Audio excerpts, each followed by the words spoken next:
tarehe 1 mwezi wa 4 mwaka 2026. Na tukio ambalo limetokea leo ni la kupanda kwa bei ya mafuta kwenye pampu zile. Kwa Dar es Salaam ziko mpaka 3800 na shilingi chache zile, lakini ukienda mikoani zimepanda zinakwenda kwenye 4000. Sasa mnafahamu kwamba sisi wote ni watumiaji wa huduma za usafiri ardhini, ikiwepo mabasi ya mijini, daladala maarufu, lakini pia mabasi yaendayo mikoani na nchi jirani. Kwa hiyo kutokana na hali hii, mdhibiti ambaye ni mamlaka ya udhibiti usafiri ardhini ana jukumu la kutoa mwongozo na kuwataka wasafirishaji wawe tulivu.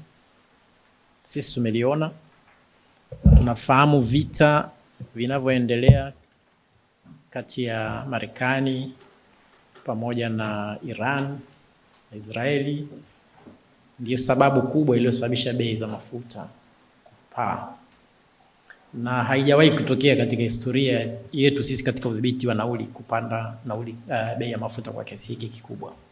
Na anayetoa bei hizi za mafuta ni EWURA.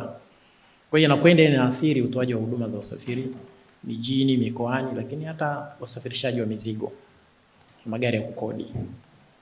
Kwa hiyo ili tuweze kuenda pamoja, na kwa sababu kwa namna yote ile nauli zinapopanda anayeumia ni mlaji. LATRA jukumu lake ni kuhakikisha mtoa huduma anaendelea kutoa huduma, inakuwa huduma endelevu, na mtumia huduma anaifikia huduma ile. Kwa hiyo kwa vyovyote vile, jambo kubwa ni kuhakikisha tunachukua hatua za haraka, ikiwezekana ndani ya kipindi kifupi tuitishe kikao cha wadau ili tuyazungumze haya.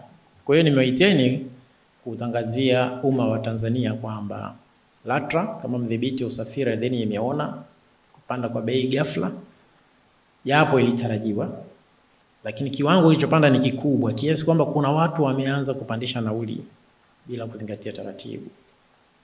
Tunafahamu kwamba biashara yote kitu kikibalika ghafla na bei haina maana siku hiyo unaanza kupata hasara.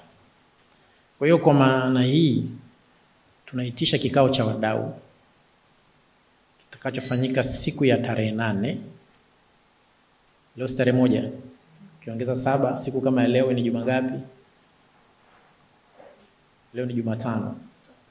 Kwa hiyo Jumatano ijayo tutakuwa na kikao cha wadau Dar es Salaam. Katika hiki kipindi cha mpito tunawasihi sana msiongeze nauli bila idhini ya mamlaka, na sisi hatutasita kuchukua hatua kali kwa sababu umekwenda kinyume na sheria. Kwa hiyo tunakuombeeni sana wasafirishaji, tukae kama nilivyoeleza hapa mwanzo, hatuna migogoro sisi na wasafirishaji, tunazungumza. Kwa hiyo tukae tuzungumze mezani, tuone namna gani tunavuka katika hali hii, na hatujui mwezi ujao itakuwaje. Kwa hiyo lazima tuwe pamoja, tuwe karibu.